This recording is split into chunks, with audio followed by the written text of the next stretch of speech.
আজকে তোমাদের সাথে শেয়ার করতে চলেছি ইভিনিং স্ন্যাক্সের একটা দারুণ রেসিপি। সকালের ব্রেকফাস্টও খেতে পারো আর বাচ্চাদের স্কুলের টিফিনেও অনায়াসে তোমরা এটা দিতে পারো, কেন এর মধ্যে প্রচুর রকমের ভেজিটেবল আছে আর বাচ্চারা তো এখন ভেজিটেবল খেতেই চায় না।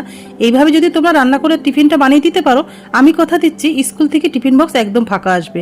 বানাবো হচ্ছে ভেজিটেবল স্প্রিং রোল। আমি যেভাবে বানাবো সেই রেসিপিটা তোমাদের সাথে শেয়ার করবো, আশা করছি তোমাদের ভালোই লাগবে।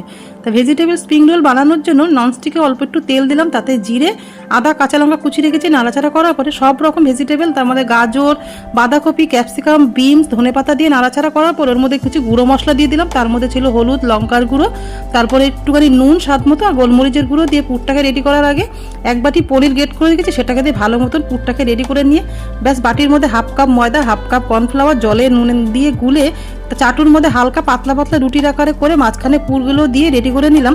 তারপরে হালকা তেল দিয়ে ওর মধ্যে সটে করে নিলাম। ব্যাস হয়ে গেল রেডি স্প্রিং রোল। রেসিপিটা তোমাদের কেমন লাগলো অবশ্য কমেন্টে